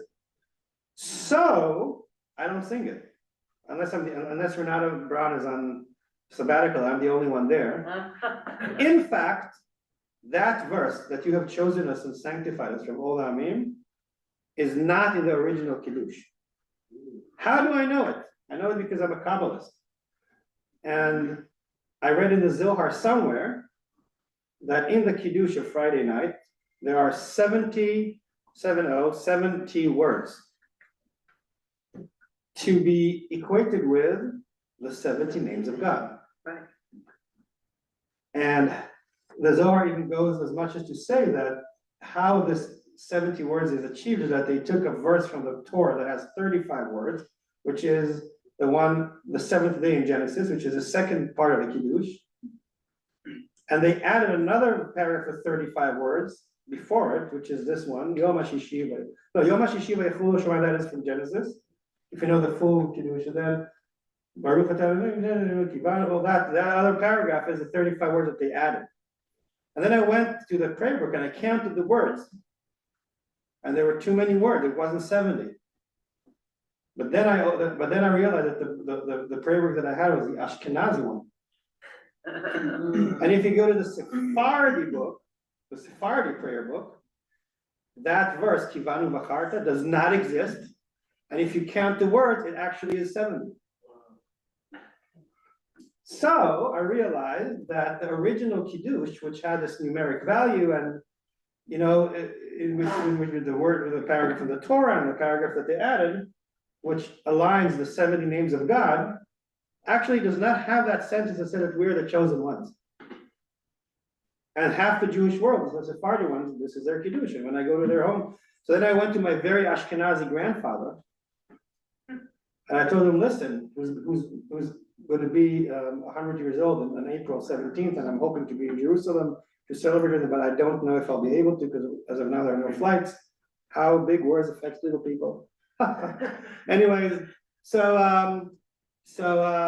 yeah, it'd be very sad for me if I will not be able to make it. It happens once in 100 years, and because of those lousy wars, I'm not, well, maybe I will, let's see. Pray for me. It's all about me, right? The war has to stop so that I can come to Jerusalem. When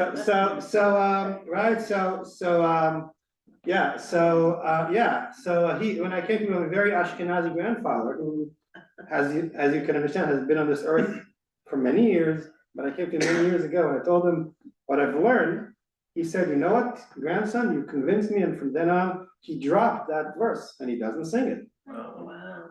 So if you ever see me at the bima being silent when everybody says Gibanuba, and then I will very deliberately start singing again. Shabbat Kodesh Echad. You'll see me join. You'll know that it's not just your rabbi is having another momentary lapse of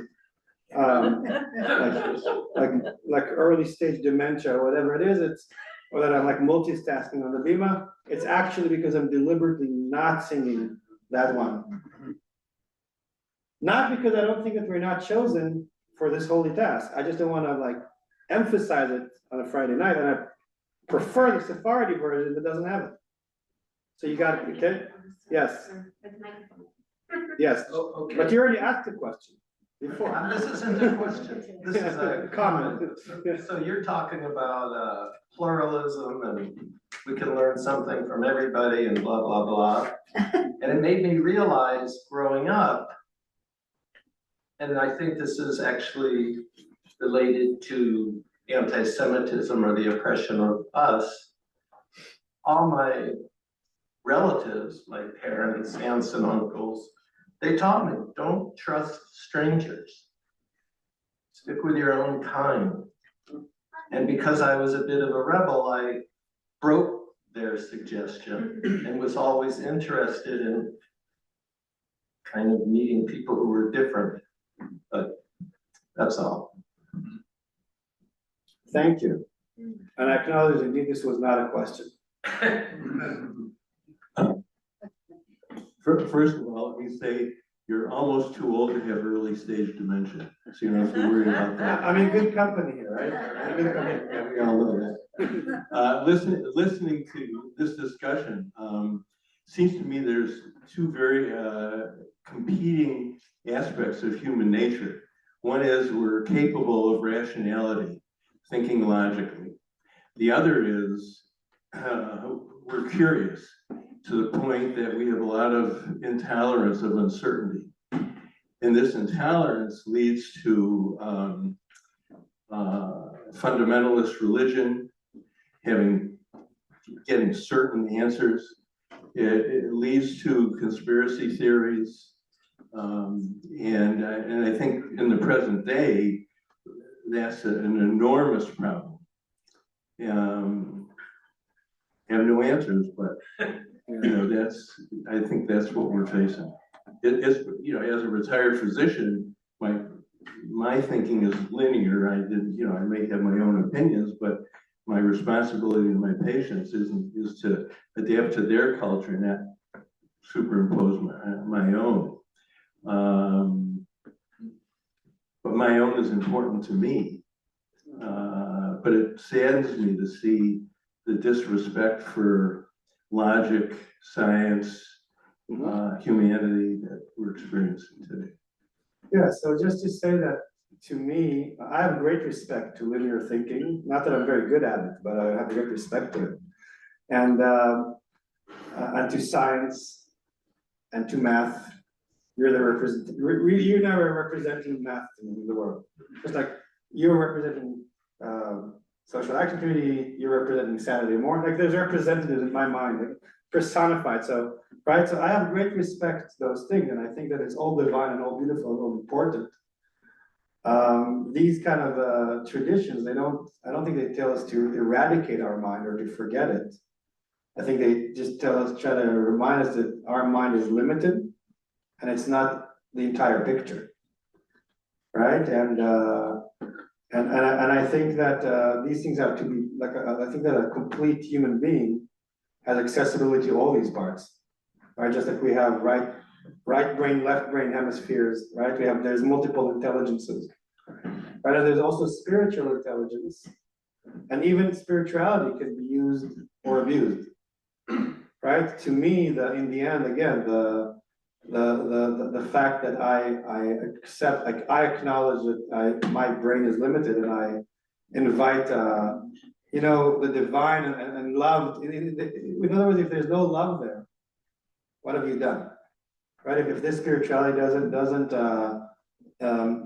lead you in the direction of love and the positive involvement of one's own life and humanity, what have we done? Yes, there's a lot of fundamentalism, there's a lot of fanaticism, To me, these traditions try to teach the opposite. And to me, as a professional Jew, right, the one that has been, entrusted with, with the spiritual leadership of a community, right? My responsibility is to see how our religion, our tradition is leaning in that direction. It can be very complex and difficult in a world where there is anti-Semitism, there are wars and there are conflicts, and so how to maneuver all that is not easy. There's not, straight answers, but again, that's what I'm hoping for. And I've identified that in other religions too, there's those who will say, yeah, we're Muslim, but we're Christian, but we understand that there is a place where we meet where nobody is a Jew or Christian or Muslim, we're just humans and there's just love, right? So that's kind of like what I'm hoping to achieve, and sadly the world isn't all in that place yet. I just wanted to say that I very much align with your pluralism, but now I feel tricked because you called John and I up to do the Kiddush, and because I don't know Hebrew, Yeah. I didn't know what we were saying. Yeah. Right. So a lot of it is so to me, because see, I'm different in my just like a Saturday morning lunch, we had a discussion around the table. And by the way, I encourage everyone to come to Shabbat morning, because then there's a beautiful meal that's being put by the members, and it's a wonderful time to have like informal, intimate conversations about this and that. And oh, Herb was looking at that, so you're reminding me that we have 3 minutes left. So a lot of times, so we acknowledge that I told you, there's like, no matter what one's opinions are about this and that, one has to acknowledge if you come, like, for example, I have an experience of having been an Israeli. I have been through Iranian bombings in my own flesh and self. I've been there sitting like a sitting duck, waiting for those things to not fall on my head, right? So I just saying, like, whatever you think about someone who has not experienced that, right? Whatever they arrive in their brain and their conclusion of whatever is their opinion, their actual human experience from which they are coming to the discussion is just very different than mine. Similarly, someone in this country, I imagine, who's lived through the Vietnam War or something like that, that I have not experienced as an American, because I was like not born yet, right? And I wasn't here, would be very different to how they, so when you come to approach other people's, like a today's debates, right? You would have to acknowledge that we come from different human experiences to the discussion. And oftentimes something like, just remember that when you talk to the other person, they have not lived through what you have lived. They have lived through other things that has shaped them, And it's even before the rational level of, because a lot of times you have rational explanations to something which is a very, like embodied emotional reaction that you have to something. But you have to understand that person on that level, they're different than you. So one of the main differences that I have with most people, not all, but most people here, is that when I read Hebrew, it's my first language, actually, and I understand what's written, and I understand that a lot of the Hebrew prayers, people here, they know them to chant them, they don't necessarily know what's written, what they're saying.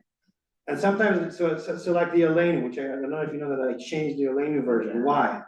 To page 587, not 586. Because the like you end you like the festive ending of the thing and say Aleinu l'shabeach la'adon, and then the traditional one, Shelo asanu kegoyei mishpachot adama, Shelo asanu, which means he has not made us like the other nations, because we pray to the one God. And I'm like, I don't want to sing that at the end of my prayer. I actually know there's 30% of the people who aren't Jewish, and you're like, we are not like you, we are not like you, we are better than you. Like, I don't want to sing that. Right? Again, yes, you can interpret it another way, but there's too much, right? So I chose the other version because I'm not the first rabbi who struggled with this. Aleinu, in fact, is a very problematic prayer, and testifying to that is because there's so many versions of the prayer book teach you that so many have struggled with the original one. So I prefer to use what we use, which is a more kind of like positive and not competitive version, which says that God has made us to be the ones who sanctify God's name and worship Him through that, and without bringing the element of us and them all the time in the Elohim. Why do I have to proclaim that at the end of the prayer, especially in a congregation when so many are interfaith, right? But they don't. There was this innocent flock. They sing and they don't know what they sing. They pray and they do not know what they pray. But I know what they pray, and it bothers me. So I change it, and then I'm waiting for the right opportunity 2 years later to tell you why I changed it. Right? If anyone ever noticed even that I changed, probably a lot of people think, oh, there's just mumbo jumbo in Hebrew, whatever. interesting. When do we eat? Yeah. It's interesting that We'll get to you. Yeah. The both prayers are in the Reformed prayer book. Yeah, so the Reformed prayer book has already, been through generations of not wanting to sing certain things. Right, and in some places they just take out what they didn't like, and replace it, and sometimes they will put like 2 or 3 versions, and you can pick and choose from. Did you want to say something before her? No? Okay, yeah. To get back on topic. Yeah. What is the topic? We don't know. It's a cloud of unknown. There's a cloud of unknown. Okay. We take it as Reformed Jews to a different viewpoint. Okay. We look at religion as a leap of faith. You either believe or you don't believe. We have many here who don't believe in God but believe in Judaism, and we have many who take that leap of faith. But that's not the world. Okay, what that leaves out are those who see God as fact and religion as fact. Okay, we live in a world of theory. Darwin's theory, Einstein's theory. Remember, these are theories. Okay, we live in a world of a leap of faith. But the world is full of people who see God as existing, period. The world is full of people who read the Bible and say that's exactly what happened. That's history. Okay, that's not somebody making up a story. And that's where we have a conflict, and that's where we have a conflict even here in this country. With Christians and Muslims who believe exactly in the Word and that God is a fact and that there was no evolution, all of the things that we believe, and we become intolerant of them, okay? Because we say they don't know what they're talking about. Science is the answer. But they don't believe in the same science we believe in, and we have no understanding of their beliefs and their facts, which are different than ours, and that's what causes all this conflict.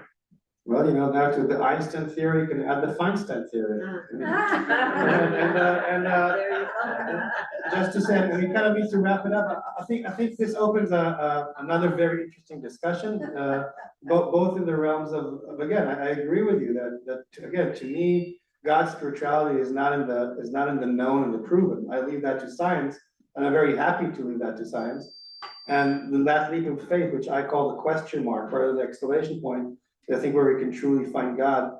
I do think that part of our tasks, just like when I was in Israel and I realized that if I just keep going to the progressive silos, and I always meet the same 5 people who already vote to the same party that I do or whatever, I will not really be engaged in dialogue. I do believe that's going back to maybe to your comment that we should be also talking to people that that are on some other side of whatever side of the political tracks you are, right? We need to be able to talk to all Americans. I would like to have in our interfaith meeting also people who are, not your typical universalist Unitarian, friend of the year or the Reformed Jews. I think that we do need to reach out to those people because they're not all stupid and you know what I mean? I really want. We shouldn't even say that, but sometimes that is kind of like the talk and the assumption around it, and I don't like it. I think that our pluralism should also reach beyond the comfort zone, whatever your comfort zone is. And I'm new to living as an adult in this country, and And I'm seeking that as well, and I want to try to be respectful to everybody, even if they voted different than me, even if they think other than me, and sometimes it can be challenging. But I think that in the cloud of unknowing, we have to agree to meet others as well. Yeah. Two brief comments. One is the opposite of the cloud of unknowing is omniscience. And omniscience is, to me, a delusion. It's a delusion that we pretty much all have, this delusion that we sort of know all or most that we need to know. And I consider that to be a delusion. And second is you have the cloud of unknowing. Clouds are on high. I think it's better to not know than to believe that you have it all figured out. That to allow an element of unknowing, we should all have an attitude that I don't have it all figured out, that there's an element of unknowing, and that there's always something new right in front of you that you should just make an effort to find it. Thank you so much. I think these are two great comments by which to wrap up our discussion. I thank all of you for your active participation. Thank you for coming to something, not knowing what it's going to be about, and leaving it with even not knowing more what it's all about.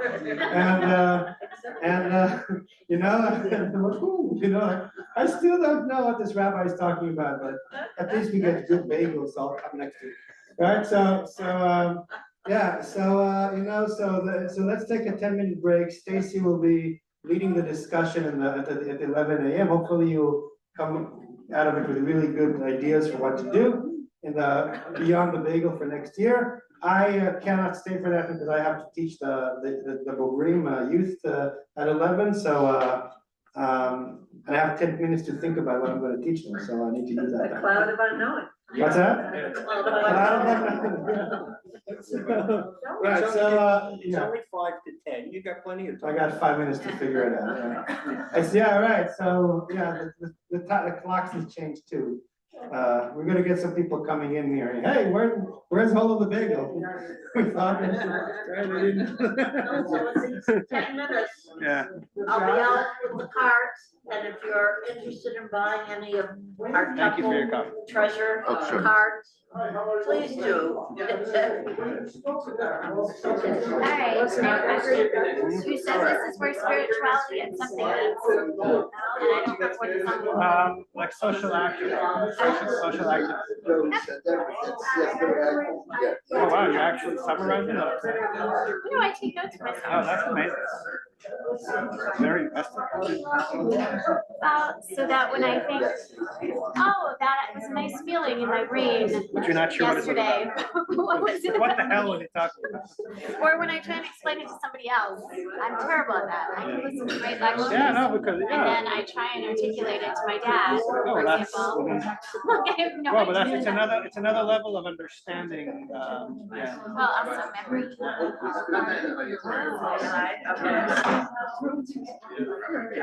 That is my instruction. I always thought. I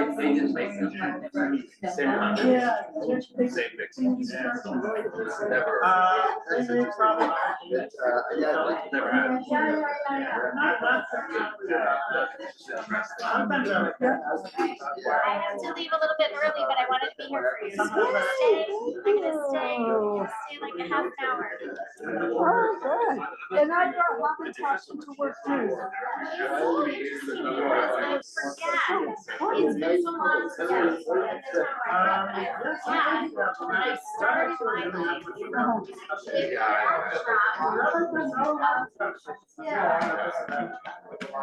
Jewish being. And so everywhere in my life, like my freshman year of college, I was on a floor where I had half the course as you're the first Jewish person I ever met. And it like blew my mind. And that was my freshman year of college. Like a few times in my life I've had that experience where it's like, wait, what? Like you don't have any reference for Well, I tell you, I wasn't gonna bring Lapitasha today. I hadn't thought about it. So I was in Canary eating lunch. Sitting in my little table, and people like right next to me. We're having this whole discussion about shit. And then we're trying to talk about what cookies and shapes like this and what are. And I'm just sitting there and listening to that whole commentary. Oh, nice. And then he started talking. We got the table, and they were asking where I was, and all different things, and they were on the First Bible Baptist Church, in Encino, just like my friends. That's where I went on Manitowoc. Usually I'm at Streets, it's on Manitowoc.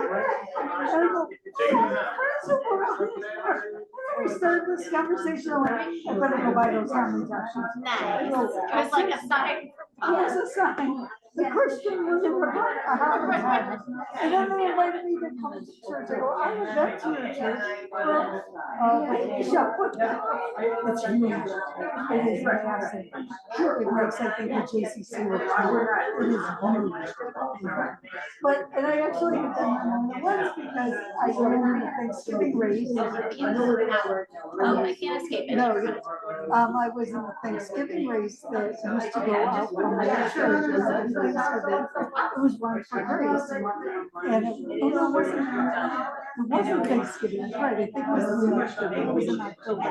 And it was a thing called Run for Grace, who was their pastor. And I remember going, I have been to Sister Grace?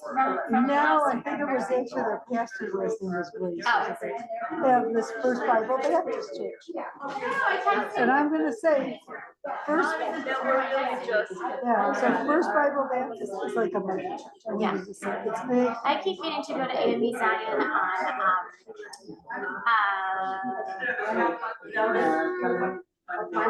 Alexander. Oh, okay.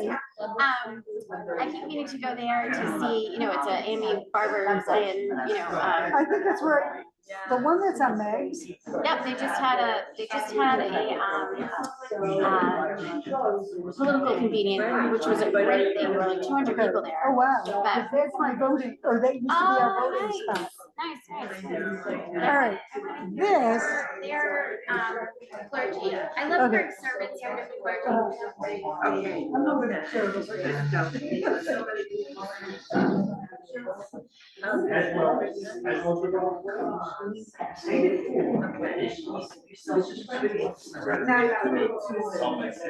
Keep getting these good ideas of different things, and that's what we need. We need good ideas.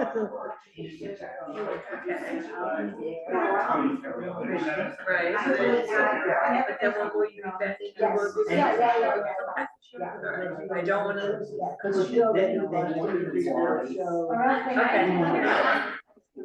Okay. My little things done. You might take us.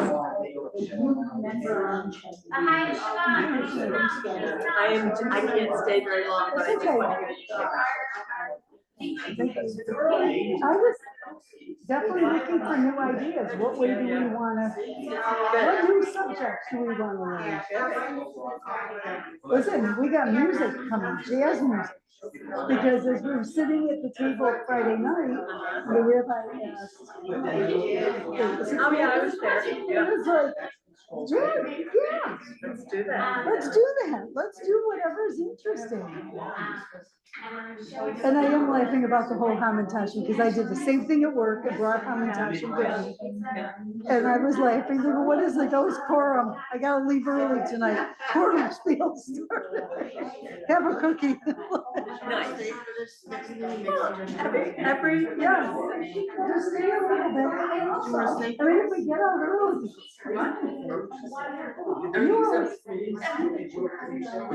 Maybe I'll have another bagel and oh, definitely. have another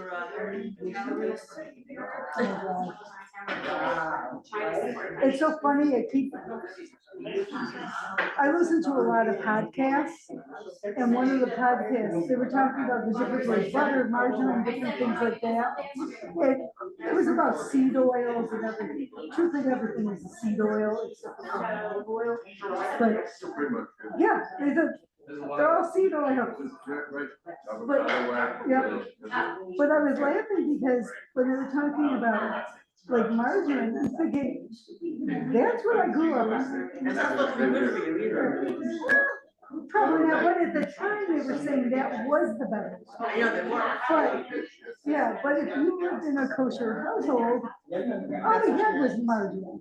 The only time we actually had butter is for Passover. Now we got that earth stuff. Yeah, which is not bad. So when not in dairy diet, so he really appreciates that, not dairy. And as long as still. Yeah, so there's like these different things that, you know, they were talking about for health reasons and things, and I'm thinking, I grew up with that, and we use Crisco to bake. That we do use very much. Oh, we use Crisco. But I also grew up in a kosher house, and it was like this whole thing, and I'm laughing going, you can talk about it this way, but I'm talking about it this way. Yes, I was the first 18 My years. grandmother used to live with us, so when she passed. Well, Your mom. My grandfather. yeah. My mother's side was kosher. My father's side was definitely. They gave up after the war. My parents were, my mom's father was, and another one's my mom. And my grandfather was on the way. And they were and I said to my mom, he's never had my Alice never made this. And my father. When my mother died, my parents kept kosher, so when my mother passed away, my dad has been telling me, I'm in the hospital. It's like, I have to let you know something. I'm like, okay, what is going on? What bigger thing, I know, we're coming to the end. Look, I brought some pork. I said, well, welcome to the dark side. There you go. And I can have that in my house.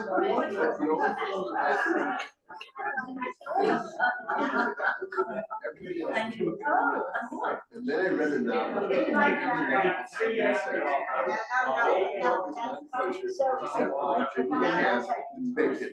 said, and it's in the Talmud. And I thought, so it's not just my family. Yeah, I feel like it's different. I mean, sometimes, like I always said, that we definitely kept kosher, but we could bring home, like, if we went out for Chinese food, we could bring it home and we were only eat it on paper plates. Right, I remember that. We have a whole bunch of, but that's how I grew up. It's really interesting. Well, I tell you, my grandmother would not cook Passover dinner. She wouldn't eat in either our house or my aunt's house. And we're thinking, going, what are we talking about? All those dishes have been changed. All the food is out. We are strictly keeping kosher for Passover. Now she got her own paper plate. We're like, whatever. We know we just changed everything. We changed all the dishes. We changed everything. There's nothing in this house. Is there transition?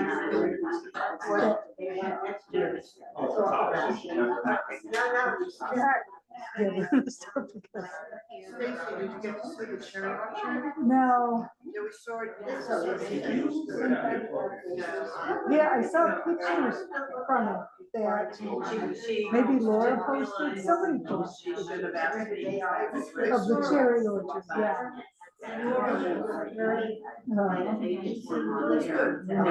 Hey, was it 11? 11. All right. Woo. Yeah. Okay.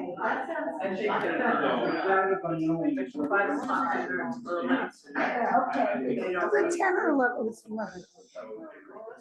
And, you know, it's a lot of women at dinner. Okay, I figure we can get started. So if you do want to stay for this, please take a seat. This is very informal. Hello, hello. Stacy's starting. And if you, and I'm going to tell you now.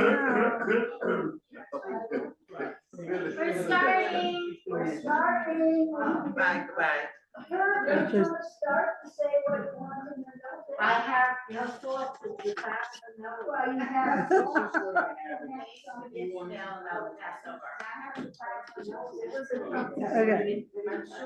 Okay. Okay. And then the one thing I'm gonna say, please notice, we did not have a drill in the first. Yeah, so don't be offended if there's a drill, we don't come back. Well, and actually for the drill today, the concept is. The drill. No, I think No. it would be an announcement or some They sort of. gave me a walkie-talkie, so I'm supposed to hear something. Oh, good. So, or we were supposed to hear something, that's why we had these walkie-talkies. So if we do get a drill, the concept of the drill today is hide, we are not leaving. Okay. Yeah, we are This is doing, actually a good room in here. Yeah. right, we're Yeah. doing hide Yeah. because they also want to see is what doesn't lock? What doesn't have covers for it? What is the issues within the areas? Yeah, Because we're trying to going, our doors don't lock. yeah. But Some do. Right. Well, I know from working in the schools, you have different kinds of drills. And now I don't remember which one is which, but there's one, I don't know if it's locked down that you have to stay inside. And then if there's somebody in the building, then there's another one where you have to get outside. So Yes. it would be important to know which one is which. Well, our drill today is a hide drill. Okay. Yeah. Yeah, And- and this and I have- former youth lounge, which was designed to be the youth lounge, has no windows, I don't think. I never Maybe knew that- there was a room back. Yeah. Through that door. They used to Yeah. have a couch and It's a whatever. storage room apparently. Yeah, but it was designed as the youth lounge when we put this whole thing up. And Yeah. then, of course, the storage room has no Yeah. windows either. So as a segue, that might be a good adult education. Yes. Which drill is which and how do you know and. Yeah, because everything else was deliberate so that we could see nature Uh-huh. all around us, yeah. And then there's the other one where you don't want anybody to see you, which would be the hide one, and that's what you stay away from. And did anyone know, I don't know if we still do, we may have tiled it over, Roman. In the storage area where they have the tables, there's a thing that comes up with stairs that go down into this pit underneath. Yeah. It used to be there, right? So that's also a place that no one, because then you can bring that piece back down on you, that's a good place to. sanctuary, there's a whole storage area. Yes, but there's still a window there. No, not if you close the Well, door. that's true. The Yeah, but storage inside area. there, it's Storage very area, small. it's Yeah, sanctuary. If you're talking about what I'm thinking about, is that room, but it's really very small. Right. So maybe the Yeah. topic could be like a tour of all, Yeah. let's tour Yeah. the temple. There's stuff in the lower Level, level, there's right. people have never been back in those corners. Yeah. Maybe, Right. And you know, an insider's tour. for the school, the logical place would be downstairs, right? They can go into the crawl space. That door could actually be secured somehow. Sorry, it's about the lockdown. Yeah. Um, Did they give you a paper? Rabbi explained some, but I was just handed. Yep, and I have it too. Okay, I'm sorry. Yep. Oh, you have this? Yeah. Oh, okay. Just handed. All the school doors should have that. Yeah. Yeah, because I was saying that today's drill, from what it says on there, it says we have to hide. So we're not running out the door. Right, and in this room, we have to go over to that door and I Okay. hide, okay, alongside. And, Yes, We're yes. in the see. storage spot.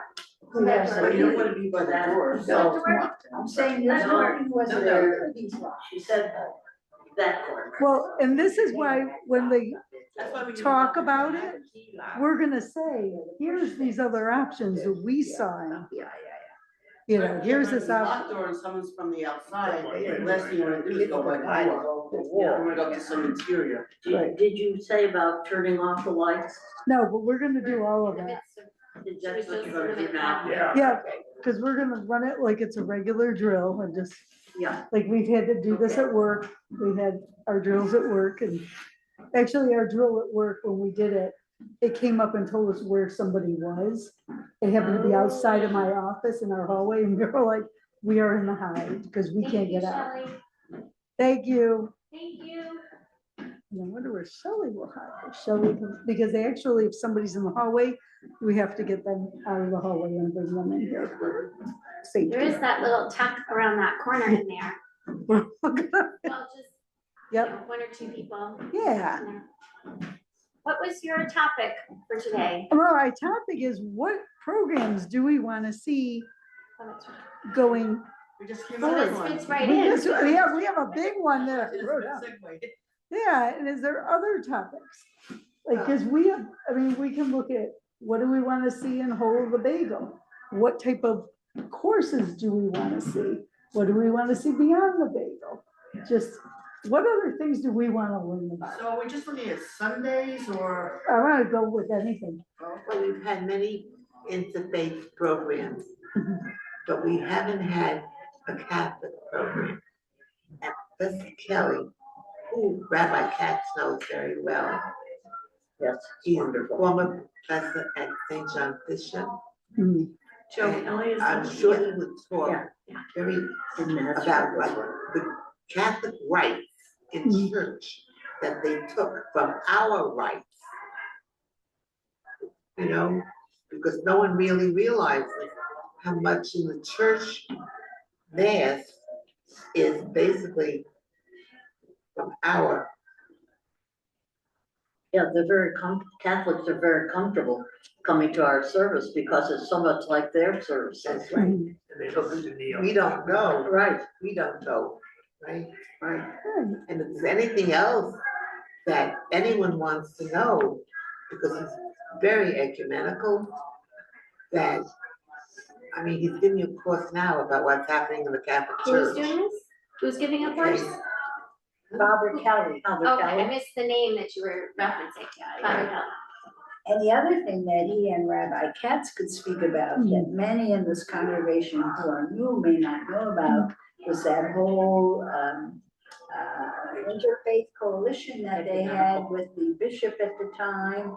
And they all went to Rome, and then they went to Israel, and we used to post a picture, right, in the hallway of the bishop in the Dead Sea, right? And that was a huge process. That was one of the first in the country, right, Shelley? It was the first in the country, because that Isabel Goldman. That's and right. Father Brennan, that's where you have the Brennan Goldman Institute. Yes. And they had those programs because I don't know how many years ago, Bill Moyers on TV had a program every Sunday about the Bible.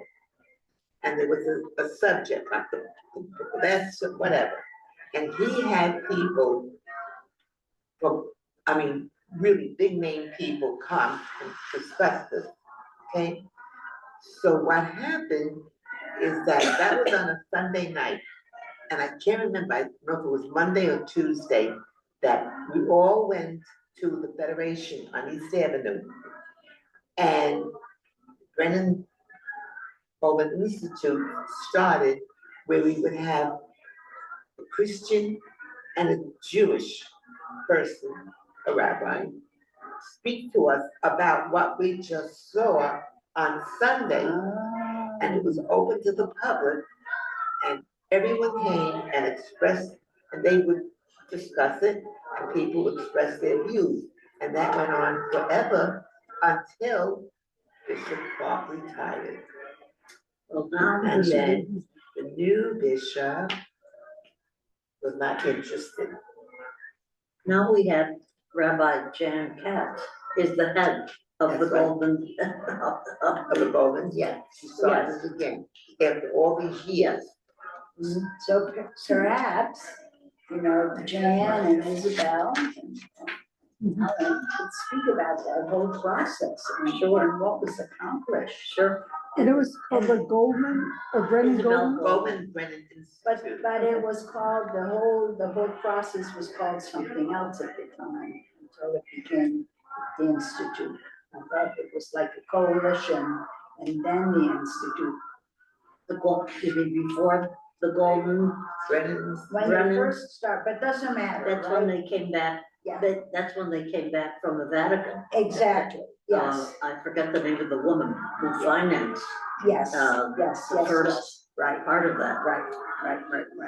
Okay. Stacy, the Democracy Working Group would like to, by the way, we have no one on here, so can I close this? Sure. Because it's kind of creepy to be. It's a Okay. little weird. Okay.